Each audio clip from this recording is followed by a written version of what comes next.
Hey guys, I'm Pooz Ravenstone and I am doing shadow card readings. So I've noticed a lot with the readings I've been doing that a lot of insecurities are sort of coming up in all the readings, a lot of stress.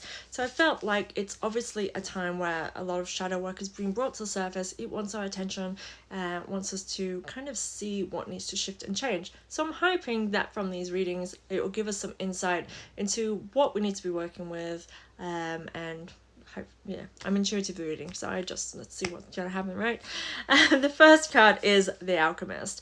To me, this is saying that you are very good at creating in your life, like manifesting, but actually being what you desire is what will come. It's kind of like very strongly, so again, yeah, very strong manifester. And I get that this is sort of saying you need to view your reality and whether or not that is in alignment with what you want. It's like bringing them together by what you're putting out there and what you want. Are they getting you to that? And I feel like the idea with this card is sort of saying that you have the power, you have the ability to really kind of make things go the way that you want them to go. And I feel like this has just naturally been a talent of yours, and this is really being brought to your attention at the moment. Let me have a look a little bit more in this card. I do feel like with this card, I'm kind of getting this sense of you kind of want. Let me have a look a bit further. I feel like there's a greater purpose, a greater thing that you could be doing.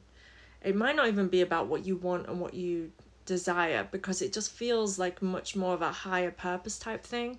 And I do think this is kind of like a life-changing thing for you, being that there's just things coming into your awareness right now that's making you realize that maybe there's something more that you could be doing, should be doing. This is the intuitive energy that's pushing you this way.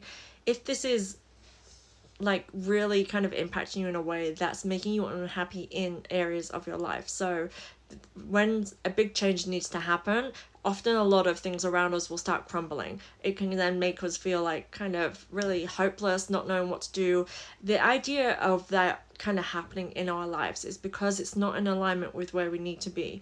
And so things start falling apart because maybe we've held on to that energy for too long. We've made ourselves be in a situation that maybe we just even don't want to be in, but have settled in that. A lot of the times as well, I feel as humans, as a level of self-protection, we allow ourselves to just become complacent and kind of, it's like, just be happy with what you got, that kind of attitude. And I feel like this is kind of not going to be possible for you, and it really is, I think, because there's just something much greater for you to be imprinting on the world. Now, the world doesn't necessarily mean worldwide, universal wide. Yes, it can, and yes, it probably does.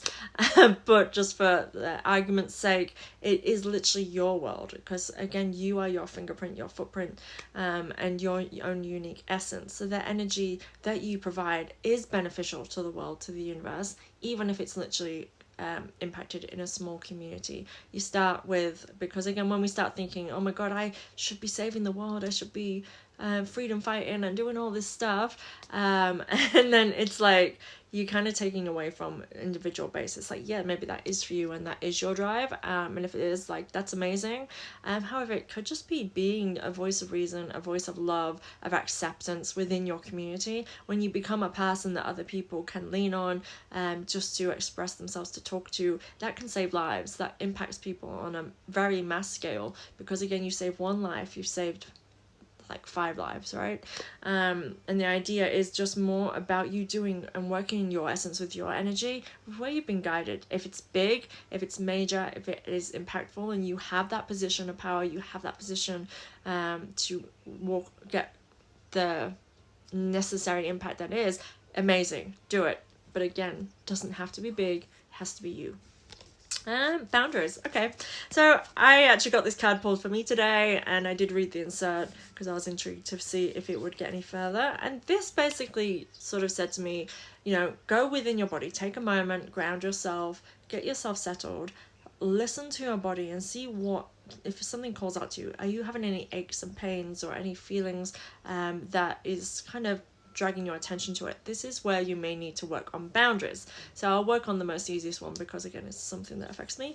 It's the heart, right? When we have our walls up too much, we have too many boundaries, we again being toxic and harsh to our body, and this can really be really easily highlighted in our life as well, because again, if we're not in alignment with love itself, that's going to cause the most sort of internal turmoil and make you just feel like unsure of who you are, where you're going.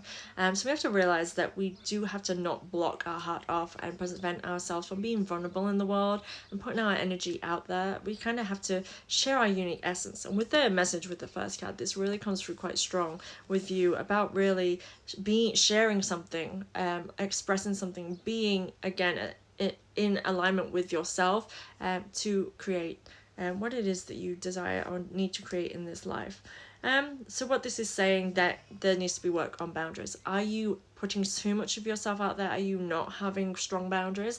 Most of us don't have healthy boundaries because we were never in a society and learned that in families that had healthy boundaries. So we never learned the skills to be able to say no, to feel like we're duty bound to do something that again maybe takes us away from our purpose, from something that we need to be doing. This is happening a lot. A lot of people are not taking responsibility for themselves, so again, someone else has to pick up the slack. I would sense that you are that person doing that based on these two cards alone coming forward. I feel as though you're having to do things for other people when you need to be doing for yourself. Focusing on the boundaries that are needed there. The third card that we have, and I'm going to touch back on the boundaries thing anyway, is Shadow. So definitely feel like this is a time you're noticing. So again, things to kind of be aware of is insecurities, fears, and just things like bad luck, I would say. If things feel like it's bad luck, it's not a matter of luck. It's a matter, like, it's like there's that saying where it's like nothing is a coincidence. To me, this is saying like nothing is a coincidence right now. You need to be looking at what needs to change, because the things that start falling apart is the things that is dragging our attention to it. There's a reason why your attention's being drawn to that, and that's where the shadow work lies. But this is saying that it is a time for you to work on the self, and again, that means coming to acceptance of your true essence. We're not all candy corns and roses and happy things. We have a full spectrum of feelings, of emotions, of what makes us us, and that is not everybody's cup of tea, but you're not made to be drunk out of. You're meant to, you're not a drink, right? So the idea is about expressing self-love and having boundaries, of being knowing what you want. I feel like this is essential for you to learn what it is that you want and what you don't want. Now, the card with the boundaries sort of said it's time to kind of put the things you don't want in a box, and they're the things that you protect and don't allow into your circle, into your life, and then everything else, put it out there. That is valuable. That is the stuff that you want to be seen, because they're the things that again that you want in your life. Like, do you want to be loved? So okay, you have to show them who you are, so that, again, you can be loved from others. But again, I want to remind you that self-love is the true essence of love, because when you are giving and feeling all of it for yourself, you are able to acknowledge that what that looks like when it comes from another person. But also, you're in a really good space. You're not acting on impulse, you're not acting irrationally, you're acting from a space that is whole. Remember that you cannot feed anyone from an empty cup. I know I said you're not a cup of tea, and this is a little bit contradictory, but it works with these analogies to help you to understand the energy of that. Again, if you are empty and working on being just not in true alignment with yourself, you're not being the best version of yourself and not able to be who you need to be for other people, for yourself. Again, I'll use the parental thing that I've used before. When we are a parent, if you are not taking care of yourself, say your child is in harm, you're not your most like whole self to be able to deal with helping and protecting your child, even though your best interest is that's what you want and that's what you're trying to do. When you are not working from a safe and healthy space yourself, taking care of yourself first, you're essentially putting them in harm by again a lot of times when we're acting irrationally and impulsively, like in terms of our attitude and our mood, that does impact and harm our children without us meaning to. And we don't beat ourselves up about it, but we do the self-work to help us to be healed and whole, so we are impacting them in a loving and great way. So I hope that makes sense. I'm running out of time, so I'm gonna have to end this. Comment below if you liked this reading and let me know what you think. Thank you guys.